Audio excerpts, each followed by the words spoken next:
What's poppin'? Now, revenge in anime is like an onion. It has layers. For example, we've seen brothers beat the brakes off each other. We've seen bitches get the cap zapped out of them. Shit, we've even seen a slime massacre an army just to turn into the Demon King. But once you peel off a layer, that revenge ends up having a deeper meaning. Instead, you've seen a brother that's been manipulated and used. You see a hero with a bad rep, or just see the MC lose a baddie. But today, ladies and gentlemen, you can take that philosophy and throw it out the fucking window. This ain't no goddamn onion. This is a wedding cake. Just piles of shit. Cause today we're talking about an anime character that's so demonic, he gave a person a sex change and he got me saying, "Nani?" And if that's not crazy enough, homie is able to turn the Demon King into his side piece. And there's only one fucker that fits the description, that being Keyaru from Redo of Healer. Now, a quick side note, there's about to be a lot of spoilers, but I'm not gonna lie, I'm kinda stopping your boys from thinking you watched hentai. Nevertheless, let's start finding out the bullshit by talking about the origins of a healer. Now, Keyaru lives in Alban village with this girl named Anna, or as I like to call her, very nice. But one day he woke up from a nightmare thinking he was fighting the Demon King. Because the thing is that Keyaru's dream is to become one of the heroes to end up fighting the Demon King, which we later end up finding out is not very nice. Either way, Keyaru ends up hearing this strange voice in the back of his head, which ends up leading him over to a lake. And this is where he meets Fairy-chan. And Fairy-chan pretty much gives him a kiss to the eye, which gives him the power of foresight. And just think of this moment as a checkpoint, because we're gonna get back to it later. Now we fast forward, and one day Keyaru ends up waking up realizing he's been selected to be the hero of healing. And obviously, because this is such a big deal, he ends up getting a visit from the princess. And she's pretty much telling him, "I'm here to pick your ass up because my daddy wants to see you." And once he makes it to the capital, the atmosphere starts changing very quickly because the princess is giving him a look. Like, you can already tell she don't like the smell of commoners. But Keyaru was oblivious to the situation because the maids were keeping him company. That was until he met Kuriha. And it's not like Kuriha is a bad person. It's just what the princess did after he helped Kuriha. So here's what happened. Kuriha was fighting one of the generals from the Demon King's army and ended up losing her arm. Hence why they called Keyaru. But here's the thing. When Keyaru uses his powers, he experiences the mental and physical trauma that person goes through while getting the injury. So the moment he healed Kuriha's arm on some salamander type shit, he became paralyzed. And the princess just flips her script. She starts telling the priest that Keyaru's just useless, and that if he keeps acting like a pussy, we're gonna start drugging and torturing him. Now just wait a minute. My man literally regrew a human arm, and your first suggestion is to drug and torture him? And not to mention, but what are these side effects?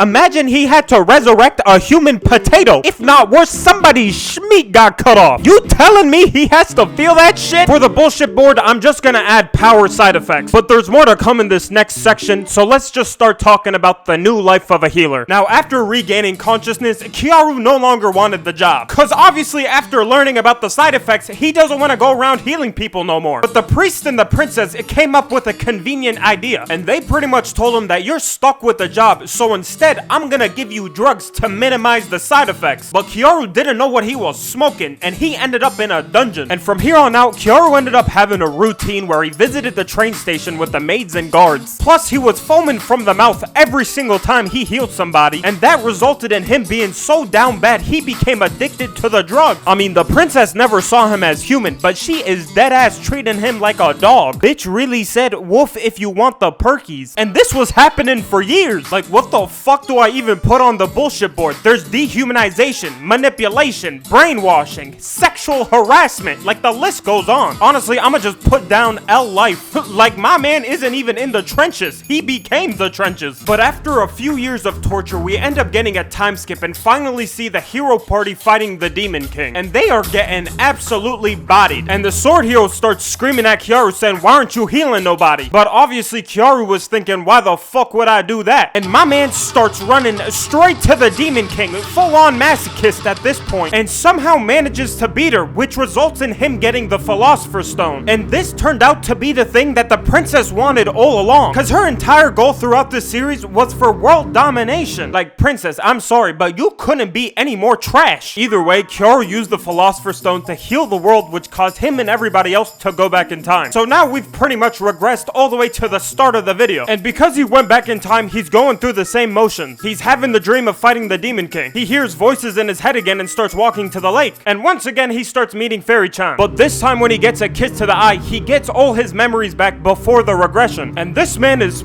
pissed, like the only thing he wants is revenge. But because he doesn't want to get caught, he acts like he knows nothing. A little too much if you ask me, and you'll see why in a second. So once again, he becomes the healer of healing, obviously sees the princess takes him to the king. She still don't like the smell of commoners, gets freaky with the maids, heals Kureha, and then becomes paralyzed. And the thing I find most suspicious, he goes back to the train station with the maids and guards. Like if there was one event you could have stopped, that would have been the one. And just to humor the video, I'ma just put ×2 on everything, cause you really let it happen twice. And that pretty much sums it up for the bullshit that Keyaru went through. But there ain't no fucking shot I'm not talking about the revenge. So let's sum it up real quick by talking about the revenge of a healer. Now, because of Keyaru's old memories, he decided to gain the drug resistance skill since he figured they were gonna use the drugged out elixirs. And because of this skill, he ended up quote unquote escaping the dungeon. But what really ended up happening was that Keyaru changed his face with his healing powers to look like the commander, and the commander to look like Keyaru, which personally I do not believe healing powers work like this, but fuck it. And because of this misunderstanding, Keyaru ended up infiltrating the princess's room looking like the commander. And while the princess is asking him what he wants for a reward, he ends up saying, I got a pretty good idea, and ends up offing the 2 knights in the room. Oh, by the way, if you haven't watched this show,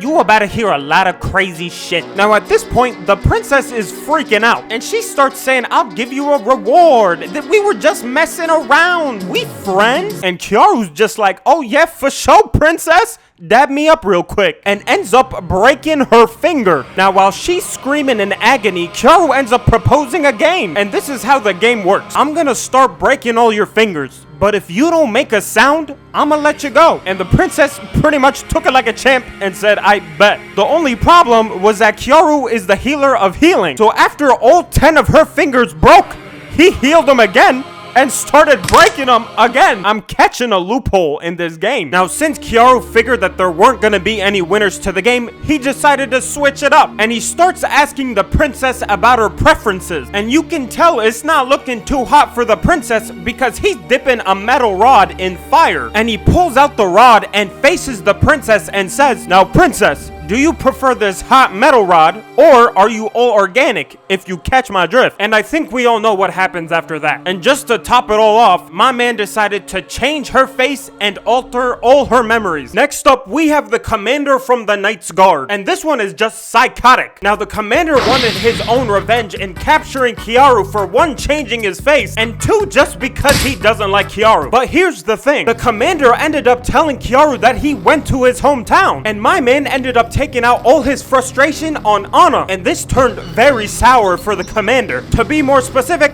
Train-san strikes again. So Keyaru had a brilliant idea and gave the commander a sex change, and at first the commander didn't think anything about it. He was just like, oh, you changed my appearance, but this don't change nothing. You mad cause I took your girl? That was until he realized he was about to get a taste of his own medicine. So after they were done with business, homie got eaten alive, and Keyaru's face tells it all, cause you don't fuck with family. And finally, we have the sword hero, and she pretty much ended up the same way. Also, I'm starting to realize that this is some real Jeffrey Dahmer type shit, but either way, this is how it went down. Now, Keyaru wanted revenge on the sword hero because she was pretty much known for drugging the drinks of people she found attractive and taking them back to her place. Not just that, but she was always beating the brakes off of Keyaru. But in order to do this, Keyaru ended up having to change his appearance into an attractive female. So Keyaru would go to the sword hero's favorite bar in order to grab her attention, and after a little bit of flirting, he would try getting kidnapped on purpose, which obviously worked. But as they were walking over to her place, one of the father's victims ended up trying to shank the sword hero, which led her to try and defend herself and ended up throwing Keyaru. I don't know why that was the thought process, but that's what happened. And because he didn't want to get stabbed, he ended up revealing his cover, which led the two of them to fighting. But here's the thing, Keyaru can't beat the sword hero when she's holding on to her sword, because anytime she ends up taking taking damage, she just heals herself. So he decides to lose on purpose just so he can lower her guard. And this is when he starts taking revenge. Now the sword hero starts messing with Keyaru thinking she's playing with a pretty girl until she feels a chin-chin. Now if you don't know what I mean, girls don't have chin-chins. And the sword hero is absolutely disgusted. I mean, she is literally throwing up. And Keyaru takes this opportunity to knock her out and literally paralyze the bottom half of her body. And this is when she finds herself on stage. And I'm gonna spare you with the details because it's the exact same as the commander, but there was one subtle difference. Keyaru was watching the entire thing while eating lamb chops. That bitch is even seasoned with cilantro. Like, bruh.